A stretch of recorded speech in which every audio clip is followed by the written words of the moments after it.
Hello friends, GK गुरुजी अड्डा के YouTube platform पे मैं शैलेश आप सभी का हार्दिक स्वागत करता हूं। प्यारे साथियों, जैसे कि आप सभी को पता है आपका सीटेट का एग्ज़ाम 7 जुलाई को होगा। उसी को ध्यान में रखते हुए लगातार आपको प्रीवियस ईयर क्वेश्चन पेपर करवाया जा रहा है।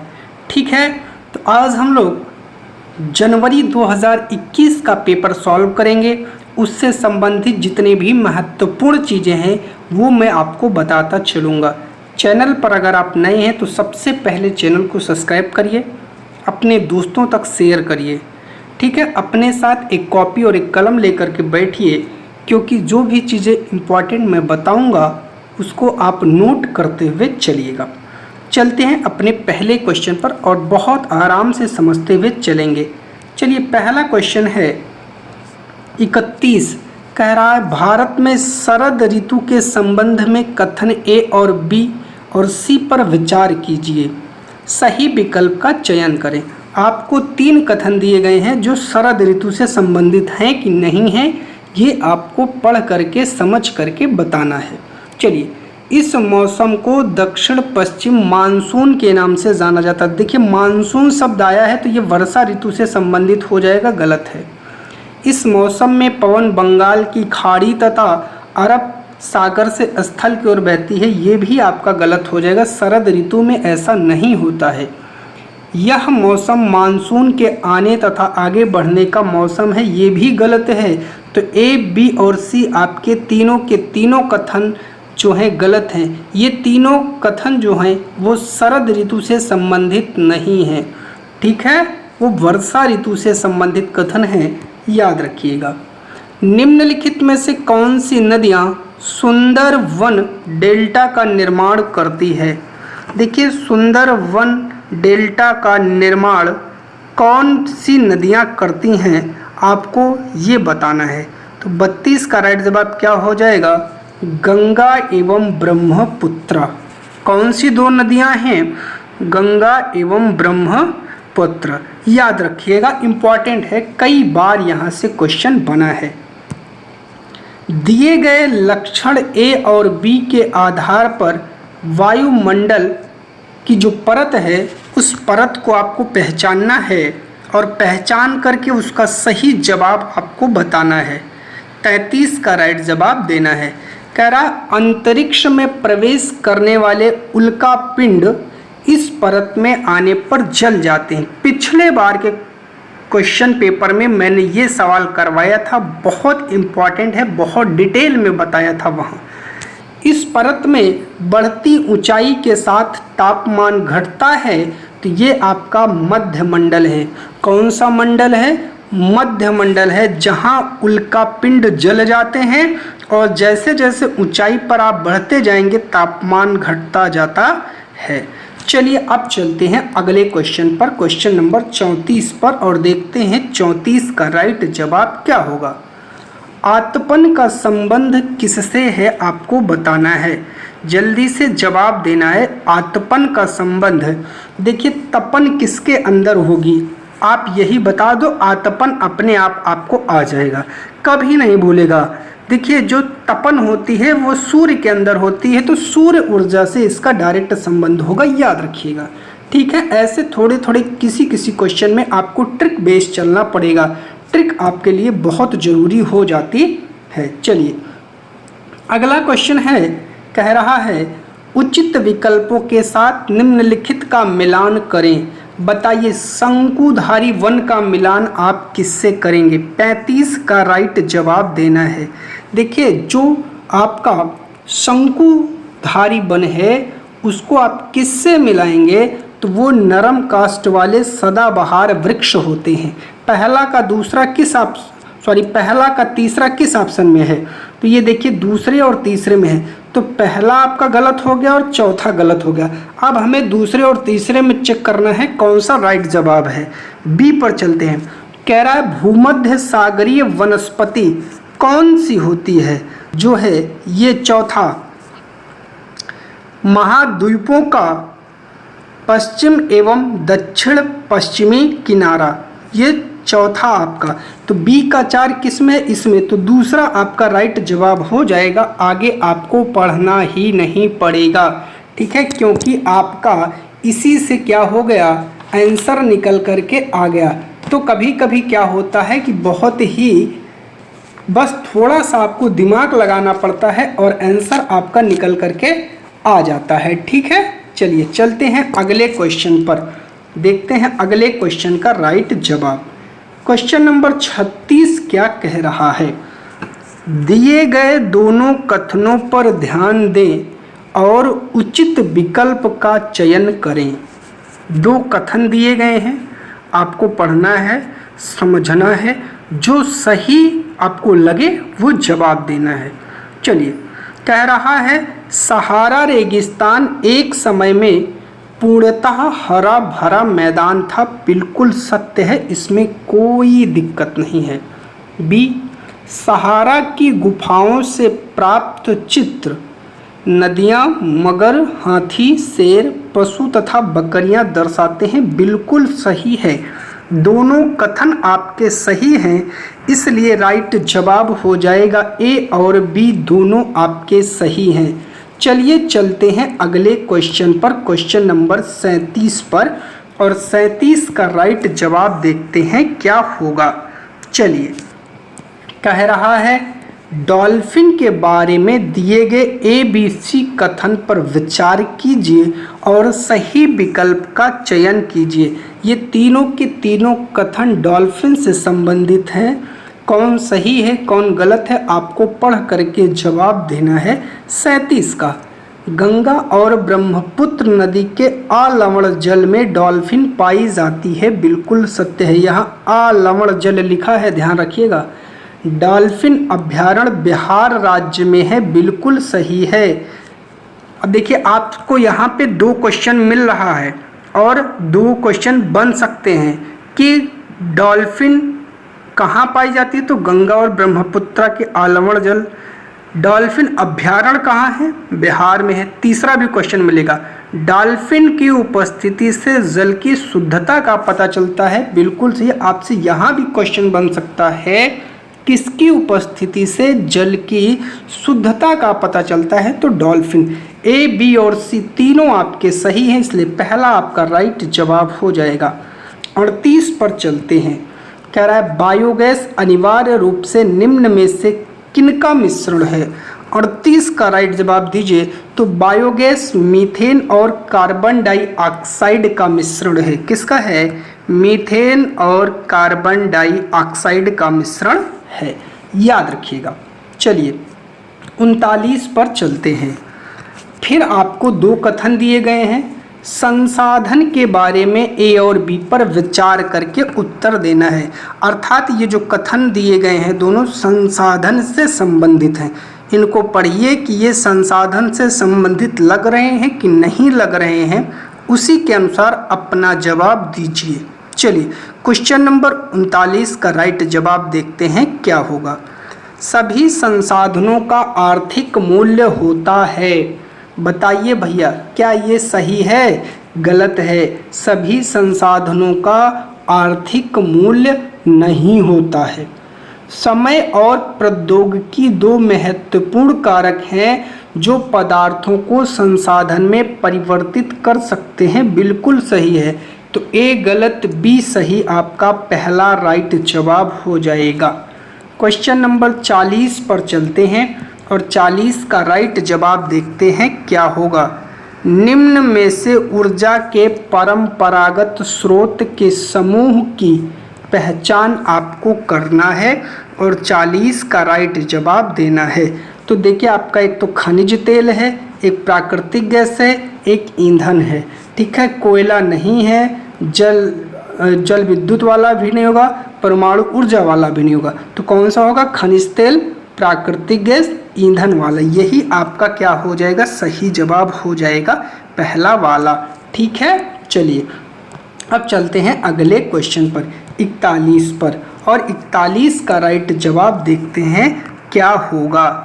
जिसको भी आता हो वो हमसे पहले अपना उत्तर कमेंट बॉक्स में कमेंट करके ज़रूर दे देगा, तो मैं ये समझ जाऊंगा कि उसने मुझसे पहले ही आंसर बता दिया है। चलिए 41 पर चलते हैं और राइट जवाब देखते हैं क्या होगा। कह रहा है प्राकृतिक संसाधनों के प्रकार को उनके वर्गीकरण के साथ मिलान करें। वर्गीकरण का आधार संसाधन के प्रकार। विकास या प्रयोग का स्तर वास्तविक और संभाव्य है। पहला का ए ही होगा, तो बाकी सब में ए का 2 है, 3 है, 4 है तो गलत हो जाएगा। ए का 1 है वही सही हो जाएगा, बाकी और मिला दे रहे हैं।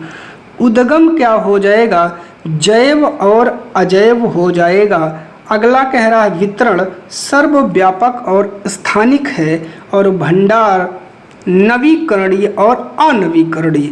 तो 41 का राइट जवाब आपका पहला वाला हो जाएगा। चलिए चलते हैं क्वेश्चन नंबर 42 पर। कह रहा है कथन ए लगभग 12,000 साल पहले भारत में कई क्षेत्रों में गर्मी बढ़ने के कारण घास वाले मैदान बनने लगे। क्या ये कथन आपका सही है? तो बिल्कुल सही है, इसमें कोई दो राय नहीं है। हिरण, बारहसिंघा, बकरी, भेड़ और मवेशी जैसे जानवरों की संख्या बढ़ी, बिल्कुल सही है। ए और बी तो सही है, लेकिन ए का बी से, बी का ए से कोई भी सही स्पष्टीकरण नहीं है। अर्थात ए जो है ए का कारण बी नहीं हो सकता है, इसीलिए चौथा आपका राइट जवाब हो जाएगा। क्वेश्चन नंबर 43 पर चलते हैं। पुरा स्थलों के संदर्भ में निम्नलिखित में से कौन सा सही है? 43 का आपको राइट जवाब देना है और बताना है कौन सा सही है। वह स्थान जहां वस्तुओं के अवशेष मिलते हैं पुरा स्थल कहते हैं, बिल्कुल सही है। ये केवल जमीन के ऊपर पर, देखिए केवल शब्द जहाँ आएगा वैसे भी वो उत्तर गलत हो जाएगा। ये केवल जमीन के अंदर, ये भी गलत हो जाएगा। ये समुद्र और नदी तल में कभी नहीं पाए जाते, बिल्कुल गलत है, पाए जाते हैं। तो आपका केवल ए राइट जवाब हो जाएगा। ठीक है, चलिए क्वेश्चन नंबर 44 पर चलते हैं और राइट जवाब देखते हैं 44 का क्या होगा। चलिए 44 का राइट जवाब आपको देना है, क्या होगा जल्दी से जिसको आता है वो 44 का आंसर कमेंट करके दे देगा। चलिए कह रहा है हड़प्पा सभ्यता के लोग बनाते थे। हड़प्पा सभ्यता से संबंधित है, आपको 44 का राइट जवाब देना है। पत्थर की मुहर बनाते थे, बिल्कुल सही है। पीले रंग से डिजाइन किए गए पात्र नहीं भैया, वो काले रंग से, किससे? काले रंग से डिजाइन किए गए पात्र बनाते थे, पीले नहीं। लोहे से बनी तकलियां गलत है, लोहे से कोई तकली नहीं बनाते थे। सोने से बने बर्तन, हाँ सोने से बने बर्तन कह सकते हैं बनाते थे। तो 44 का राइट जवाब आपका दूसरा हो जाएगा, केवल ए और डी आपका सही है। चलिए 45 पर चलते हैं और 45 का राइट जवाब देखते हैं। एक महापाषाण कब्र में 2 कंकाल के अवशेष थे। इन दोनों में से महिला के कंकाल का अनुमान लगाने हेतु आपको क्या क्या चीज़ें देखना होगा। तो 45 का राइट जवाब आपको जल्दी से देना है। चलिए हड्डियों की संरचना बिल्कुल ठीक है। कंकाल के साथ मिले आभूषण से आप नहीं पता लगा सकते। कंकाल के आकार से भी आप नहीं पता लगा सकते। कंकाल के साथ मिले खाना पकाने के बर्तन से भी आप नहीं जो है पहचान सकते। उनकी हड्डियों की संरचना और हड्डियों में भी कूल्हों से, हमारी एनसीईआरटी में बताया गया महिलाओं के जो कूल्हे होते थे वो थोड़ा कैसे होते थे, चवड़े होते थे, ठीक है, पुरुषों की अपेक्षा। तो इससे हम जो है बड़ी आसानी से पहचान लेते थे। तो आपका केवल ए राइट जवाब हो जाएगा 45 का। क्वेश्चन नंबर 46 पर चलते हैं और 46 का राइट जवाब देखते हैं क्या होगा। प्रारंभिक काल से शुरू करके आरोही क्रम में आपको सजाना है। आरोही का मतलब होता है छोटे से बड़े, ये याद रखिएगा। आरोही का मतलब क्या होता है बाबू, छोटे से बड़े क्रम में आपको सेट करना है। तो मतलब सबसे पहले कौन घटा, फिर उसके बाद क्या हुआ, फिर उसके बाद क्या हुआ। तो 46 का राइट जवाब दीजिए। जिसको आ रहा हो वो जल्दी से कमेंट करके हमें जवाब दे सकता है। चलिए चलते हैं 46 पर और 46 का राइट जवाब देखते हैं। वेदों की रचना की शुरुआत, ठीक है। वेदों के बाद महापाषाण के निर्माण की शुरुआत, बिल्कुल ठीक है। इनाम गांव में कृषकों का विकास, बिल्कुल ठीक है। फिर चरक, तो ये कह सकते हैं ABCD ये हमारे क्रम से ही दिए गए हैं। तो आपका पहला राइट जवाब हो जाएगा, याद रखिएगा। क्वेश्चन नंबर 47 पर चलते हैं और 47 का राइट जवाब ढूंढते हैं क्या होगा। हाल के काल से शुरू करके अवरोही क्रम उल्टा अर्थात बड़े से छोटे क्रम में आपको सजाना है। 47 का राइट जवाब देना है। चलिए तो कह रहा है पहला, लोहे के प्रयोग में बढ़ोतरी, नगर आहत सिक्के, उपमहाद्वीप में लोहे के प्रयोग की शुरुआत, अरिकमेडु पत्तन में बसना, संगम साहित्य की रचना की शुरुआत। सबसे बाद में जो हुआ है वो सबसे पहले आएगा। तो 47 का आपका राइट जवाब क्या होगा, सबसे बाद में अरिकमेडु पत्तन बसा, तो ये पहले आएगा। उसके बाद संगम साहित्य की रचना शुरू हुई, उसके बाद लोहे के प्रयोग में बढ़ोतरी, नगर आहत सिक्के, फिर उपमहाद्वीप में लोहे की शुरुआत। तो CD और AB, CD AB आपका तीसरा राइट जवाब हो जाएगा। चलते हैं क्वेश्चन नंबर 48 पर और 48 का राइट जवाब देखेंगे क्या होगा। आप लोग भी कमेंट करते चलिए जिसको आता हो, ठीक है। चलिए कह रहा है चोल मंदिर धार्मिक, सामाजिक एवं सांस्कृतिक जीवन के केंद्र थे। तो 48 का पहला आपका सही है। चोल कांस्य प्रतिमाएं देवी देवताओं की थी, पर कुछ प्रतिमाएं भक्तों की भी थी, बिल्कुल सही है। लेकिन A, B का सही स्पष्टीकरण नहीं है। तो A और B दोनों सही हैं, किंतु A का स्पष्टीकरण B नहीं होगा। चलते हैं क्वेश्चन नंबर 49 पर और देखते हैं राइट जवाब क्या होगा। कह रहा है 49 क्या कह रहा है, कह रहा है दिल्ली के सुल्तानों के समय तवारीख के लेखकों ने जन्मसिद्ध अधिकार और लिंग भेद पर आधारित आदर्श समाज व्यवस्था बनाए रखने की सलाह दी थी। क्या ये सही है? बिल्कुल सही है। उनके विचारों से सारे लोग सहमत होते थे, गलत है। जरूरी नहीं कि सारे लोग सहमत हो। 49 का पहला राइट जवाब हो जाएगा। चलते हैं 50 पर और 50 का राइट जवाब देखते हैं क्या होगा। कह रहा है रजिया ने अपने अभिलेखों में अपना नाम पुरुषों जैसा लिखवाकर अपने पुरुष होने का भ्रम पैदा किया। क्या ये सही है? तो ये गलत है। 50 का A अर्थात A वाला क्या हो जाएगा, गलत हो जाएगा। तवारीख के लेखकों ने सामाजिक तथा लिंग भेद को आधार बनाकर यह तर्क दिया कि पुरुष स्त्रियों की तुलना में श्रेष्ठ होते हैं। सही है। तो A गलत, B सही आपका राइट जवाब हो जाएगा। क्वेश्चन नंबर 51 पर चलते हैं और 51 का राइट जवाब देखते हैं क्या होगा। चलिए जिसको आता है वो जल्दी से कमेंट कर सकता है। 51 पर चलते हैं और 51 का सही जवाब देखते हैं क्या होगा। अकबर, जहांगीर और शाहजहां ने सुलह-ए-कुल सर्वत्र शांति के विचार को शासन का सिद्धांत बनाया। बिल्कुल सही है।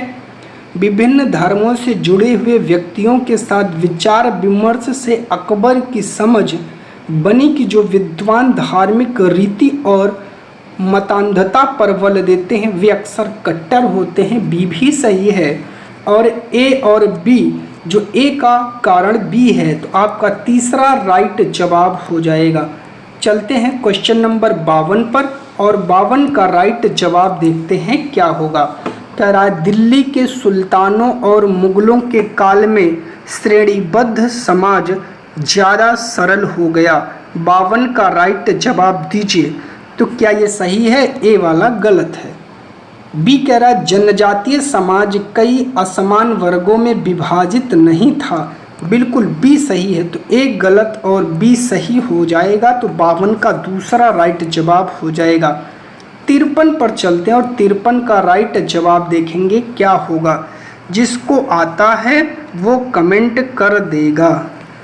बहादुर शाह जफर ने मुखियाओं और शासकों को चिट्ठी लिखकर अंग्रेजों से लड़ने के लिए भारतीय राज्यों का एक संघ बनाने का आह्वान किया। बिल्कुल सही है। बहादुर शाह जफर के 1857 की बगावत को अपना समर्थन देने के फैसले ने स्थिति रातों रात पीड़ित बगावतियों के पक्ष में बदल दी। बी भी सही है और ए ने वी को सुनिश्चित किया है। तो तीसरा आपका राइट जवाब हो जाएगा। क्वेश्चन नंबर 54 पर चलते हैं। औपनिवेशिक काल के दौरान महिलाएं जाति एवं सुधार के संदर्भ में निम्नलिखित में से कौन सा विकल्प गलत है? जो गलत है उसका आपको जवाब देना है। तो पंडित रमाबाई ने पूना में एक विधवा गृह की स्थापना की, ये सही है। तो गलत हो जाएगा, इसको याद रखिएगा, यहाँ से क्वेश्चन बन जाएगा। किसने पूना में एक विधवा गृह की स्थापना किया था? रमाबाई ने। प्राचीन ग्रंथों के ज्ञान से सुधारकों को नए कानून बनवाने में मदद मिली, ये भी सही है। तो गलत हो जाएगा। विद्यासागर ने विधवा विवाह का सुझाव दिया, बिल्कुल सही है। गलत हो जाएगा। प्रार्थना समाज ने केवल हिंदू ग्रंथों पर विचार विमर्श किया, ये गलत है और यही आपका राइट जवाब हो जाएगा। आपसे गलत पूछा है। चलिए क्वेश्चन नंबर 55 पर चलते हैं। 55 का राइट जवाब देखते हैं क्या होगा। तेलंगाना राज्य पहले भारत के किस राज्य का हिस्सा था? 55 का राइट जवाब जल्दी से कमेंट करके दे दीजिए क्या होगा। तो ये पहले आंध्र प्रदेश का हिस्सा था, याद रखिएगा। चलिए 56 पर चलते हैं और 56 का राइट जवाब देखते हैं क्या होगा। निम्नलिखित कथनों पर ध्यान दें और लोकतंत्र में संचार माध्यम की सही भूमिका का चयन करें और 56 का राइट जवाब दें। इसे समाचार के माध्यम से नागरिकों को सही सूचना पहुंचानी चाहिए। बिल्कुल सही है, ठीक है। कह रहा है इसे विज्ञापक के दृष्टिकोण को समाचार कार्यक्रमों के माध्यम से देनी चाहिए, गलत है। इसे हर दृष्टिकोण की चर्चा करनी चाहिए, सही है। तो केवल ए और सी आपके सही हो जाएंगे। 57 पर चलते हैं। कह रहा है निम्नलिखित में से कौन सा विज्ञापन रूढ़िवादी चित्रण, ठीक है, का उदाहरण नहीं है? ठीक है, जेंडर स्टीरियोटाइप। अब आपको 57 का राइट जवाब देना है। स्पोर्ट जूते के विज्ञापन में एक लड़की फुटबॉल खेलते हुए, बिल्कुल आपका यही राइट जवाब हो जाएगा। चलिए क्वेश्चन नंबर 58 पर दिए गए लक्षण ए और बी के आधार पर महाद्वीप की पहचान करिए और सही जवाब दीजिए। तो 58 का राइट जवाब क्या होगा आपको जल्दी से बताना है। 58 का कह रहा है यह विश्व का सबसे छोटा महाद्वीप है जो पूरी तरह से दक्षिणी गोलार्ध में स्थित है। इसे द्वीपीय महाद्वीप भी कहा जाता है। ये आपका ऑस्ट्रेलिया है, ठीक है। चलिए क्वेश्चन नंबर 59 पर चलते हैं और राइट जवाब देखते हैं क्या होगा। सौर मंडल में हम जैसे जैसे सूर्य से दूर जाते हैं क्या होगा? ग्रहों द्वारा सूर्य के चारों ओर एक परिक्रमण करने की अवधि बढ़ती जाती है। पहला ही आपका राइट जवाब हो जाएगा। घटती जाती है, गलत है। ग्रहों का आकार क्रमशः घटता है, गलत है। अगला वाला भी गलत है। चलिए क्वेश्चन नंबर 60 पर चलते हैं और 60 का जवाब देखते हैं क्या होगा। कल्पना करें यदि पृथ्वी अपने कक्षीय समतल की ओर नहीं झुकी होती तो 60 का जवाब क्या होता? प्रदीप्त वृत्त और देशांतर रेखाएं एक दूसरे से मिल जाती, ठीक है। प्रदीप्त वृत्त और अक्षांशीय रेखाएं एक दूसरे से मिल जाती, गलत है। किसी क्षेत्र विशेष में कोई मौसमी परिवर्तन नहीं होता, ठीक है। और किसी क्षेत्र विशेष में ज़्यादा मौसमी परिवर्तन होता, गलत है। तो 60 का राइट जवाब आपका पहला हो जाएगा, ए और सी, ठीक है। चलिए पर 61 क्या कह रहा है? भारत में ग्राम पंचायत कितने वर्षों के कार्यकाल के लिए चुना जाता है? ग्राम पंचायत। आप सभी को पता है जो ग्राम पंचायत है वो 5 वर्षों के लिए हमारे यहाँ हर गांव में चुनी जाती है। चलिए चलते हैं अगले क्वेश्चन पर। क्वेश्चन नंबर 2 क्या कह रहा है, मतलब 62। पुलिस थाने के प्रभारी का पद नाम क्या है? पद नाम का मतलब जिस पद पर वो आसीन होता है उसका नाम क्या है? देखिए उसको बोलते हैं अंग्रेजी में SHO। क्या बोलते हैं? SHO। S का मतलब स्टेशन, H का मतलब हाउस, O का मतलब ऑफिसर। स्टेशन हाउस अफसर आपका राइट जवाब हो जाएगा। पुलिस सुपरिटेंडेंट कौन होता है?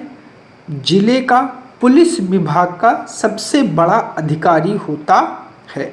ठीक है, चलिए अगला क्वेश्चन है 63।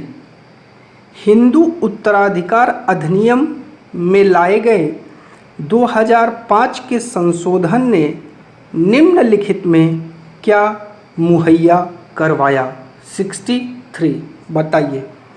अल्पसंख्यक समुदाय का धार्मिक विद्यालय खोलने का अधिकार नहीं, ये गलत है। महिलाओं का पारिवारिक संपत्ति में बराबर हिस्सेदारी होना, बिल्कुल आपका राइट जवाब यही है। अब आगे आपको नहीं जाना है। चलते हैं अगले क्वेश्चन पर। 64। भारतीय संविधान की व्याख्या का अंतिम अर्थ निर्णायक किसे माना जाता है?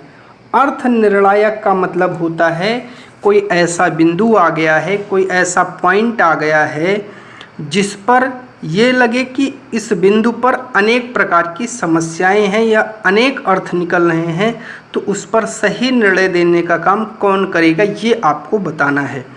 तो वो अधिकार हमारी न्यायपालिका को दिया गया है और हमारे यहाँ 3 स्तर की न्यायपालिका होती है। देश के लिए आपकी सुप्रीम कोर्ट होती है, प्रदेश के लिए आपकी हाई कोर्ट होती है, डिस्ट्रिक्ट के लिए आपकी ज़िला कोर्ट होती है। ठीक है, जिसे जिला न्यायालय कहा जाता है। चलते हैं अगले क्वेश्चन पर। क्वेश्चन नंबर 65 पर चलते हैं और देखते हैं राइट जवाब क्या होगा। अत्याचार निवारण अधिनियम 1989 को निम्नलिखित में से कौन से समुदाय को न्याय दिलाने के लिए पारित किया गया था? 65 का राइट जवाब दीजिए। देखिए ये जो आपका आया था ये आदिवासी एवं दलित के लिए आया था। किसके लिए आया था? आदिवासी एवं दलित के लिए। ये जो मैं क्वेश्चन पेपर करवा रहा हूँ बहुत महत्वपूर्ण है, बहुत अच्छे से आपको पढ़ करके इसको जाना है। यहाँ से हो सकता है बहुत ज़्यादा क्वेश्चन आपके एग्ज़ाम में आपको देखने को ज़रूर मिलेंगे। तो चलते हैं अगले क्वेश्चन पर। चलिए 66 पर चलते हैं और ये क्या कह रहा है देखते हैं। ऐसी राजनैतिक व्यवस्था जिसमें एक से ज़्यादा स्तर की सरकार हो उसे कहा जा सकता है। क्या कहा जाता है बताइए? 66 का राइट जवाब दीजिए। 66 का बहुत लोग कहेंगे गणतंत्रात्मक, लेकिन ये गलत है बाबू। उसे संघवाद कहा जाता है, फेडरल कहा जाता है। ठीक है, क्या कहा जाता है? फेडरल कहा जाता है, संघवाद कहा जाता है। गणतंत्र का मतलब होता है जहां आपका राष्ट्राध्यक्ष निर्वाचित होता है। ठीक है, चलिए अब चलते हैं अगले क्वेश्चन 67 पर और देखते हैं 67 का राइट जवाब क्या होगा। निम्नलिखित में से कौन सी नीति सामाजिक न्याय को प्रोत्साहित करती है? एक शब्द आया है 67 में सामाजिक न्याय, और 67 का आपको राइट आंसर देना है सामाजिक न्याय से संबंधित। ठीक है, चलिए 67 का राइट जवाब आप लोग जल्दी से दीजिए क्या होगा।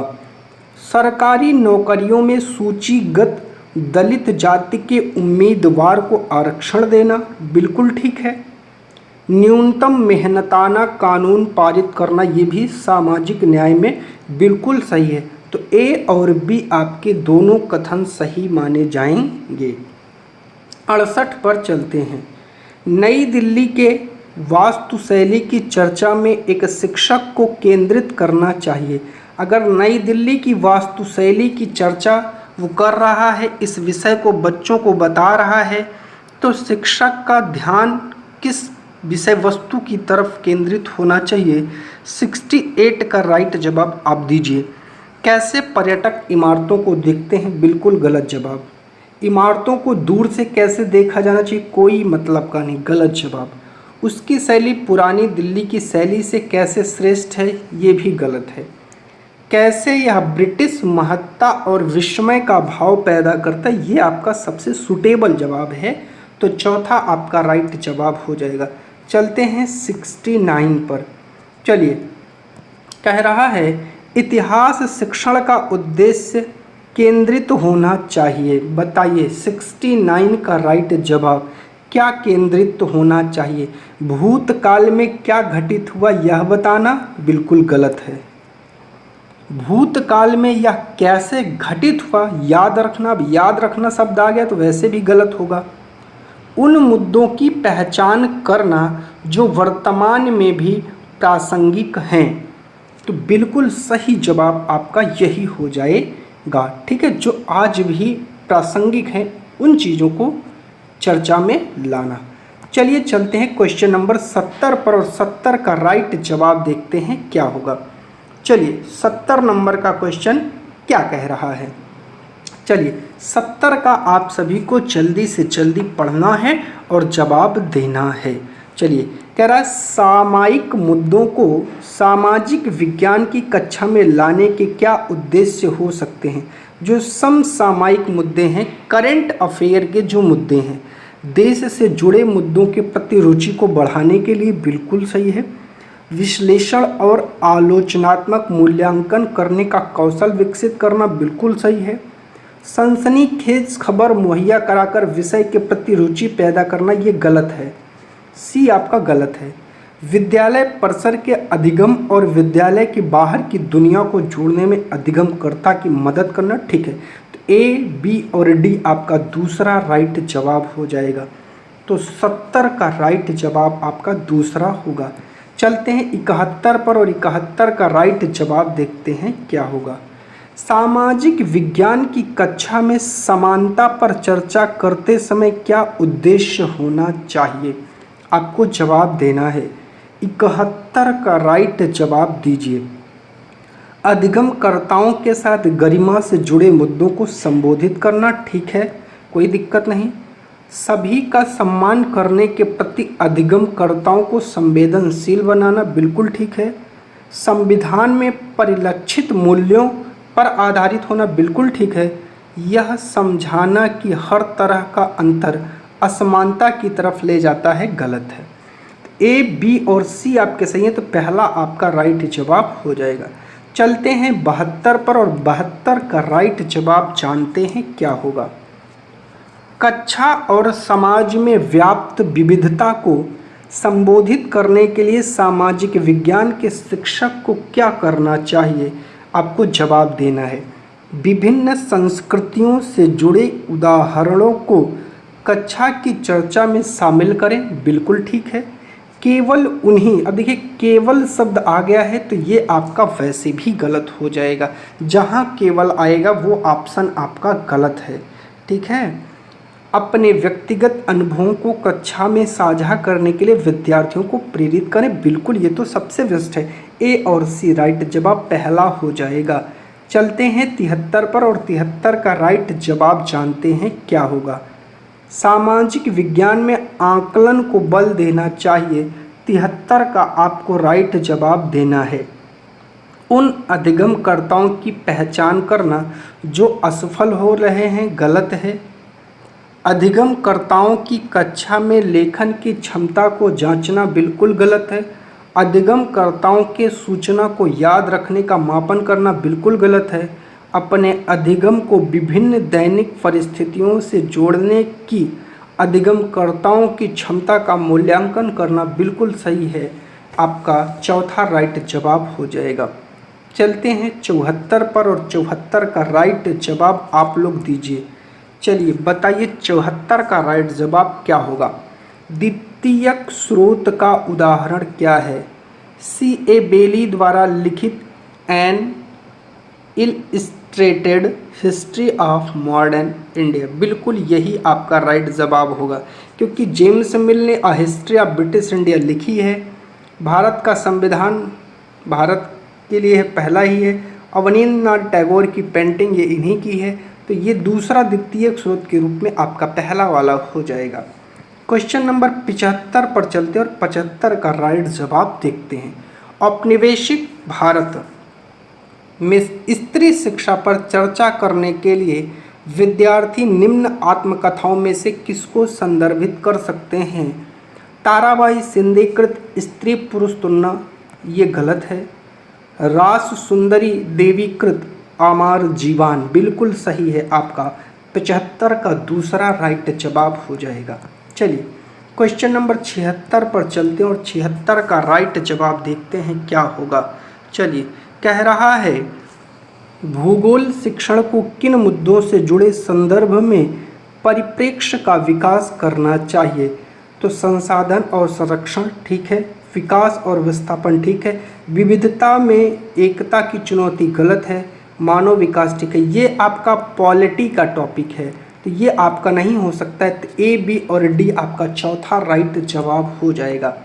क्वेश्चन नंबर 77 पर चलते हैं और देखते हैं राइट जवाब क्या होगा। एक सक्रिय सामाजिक विज्ञान की कक्षा अधिगमकर्ताओं को प्रेरित करती है, किस लिए? चर्चा को न्यूनतम रखना गलत है, पाठ्य पुस्तक के पठन पर केंद्रित होना गलत है, व्याख्यान को सुनना और साझा किए गए पर निर्भर रहना गलत है, चुनौतीपूर्ण प्रोजेक्ट में भागीदार बनाना, लर्निंग बाय डूइंग, बच्चा जहां करके सीखता है वो सबसे बेस्ट एग्जाम्पल होता है। क्वेश्चन नंबर 78 पर चलते हैं और 78 का राइट जवाब ढूंढते हैं क्या होगा। अध्याय के अंत में दिए गए प्रश्नों के बारे में निम्न में से कौन से कथन सही हैं? 78 का आपको राइट जवाब देना है। ठीक है, जल्दी से 78 का राइट जवाब क्या होगा? ये विद्यार्थियों को अवधारणाओं को अपने शब्दों में बताने और मुद्दों पर वाद विवाद करने के लिए प्रेरित करता है, बिल्कुल सही है। प्रोजेक्ट कार्य, ठीक है, प्रोजेक्ट कार्य, तुलना और विभेद करना अध्याय के अंत में दिए गए प्रश्नों के प्रकार हैं, बिल्कुल सही है। ये अधिगमकर्ताओं में कक्षा में पहले पढ़ाई गई अवधारणाओं की समझ विस्तृत करता है, गलत है। ए और बी आपका ये दूसरा राइट जवाब होगा। चलिए अब चलते हैं क्वेश्चन नंबर 79 पर। क्या कह रहा है? सामाजिक और राजनीतिक जीवन की पाठ्य पुस्तकों में आपको जवाब देना है, क्या होगा? सामाजिक और राजनीतिक, 79 का राइट जवाब आपको देना है। सामाजिक और राजनीतिक मुद्दों की परिभाषाएं और विवरण दिया गया है, बताइए, बिल्कुल सही है। संस्थाओं और प्रक्रियाओं को ऐसे चित्रित किया गया है जैसा कि वे उसी तरह कार्यान्वित हैं जैसा संविधान में उनकी कल्पना की गई है, गलत है। लोगों व क्षेत्रों से जुड़े विभिन्न ठोस उदाहरणों को प्रस्तुत किया गया है, बिल्कुल सही है। तो ए और सी दूसरा आपका राइट जवाब हो जाएगा 79 का। चलते हैं क्वेश्चन नंबर 80 पर और देखते हैं राइट जवाब क्या होगा। डॉक्टर अंबेडकर के कोरेगांव जाते हुए अनुभव का वर्णन करते हुए एक शिक्षक पूछते हैं, क्या आपको लगता है स्टेशन पर लोगों ने डॉक्टर अंबेडकर और उनके भाइयों के प्रति भेदभाव किया? इस प्रश्न में शिक्षक किस कौशल पर जोर दे रहे हैं? 80 का राइट जवाब दीजिए। अनुभव की तुलना करना, अनुभव की तुलना कैसे कर सकते हैं भैया? जरूरी है हर बच्चे के साथ वो घटना घटे?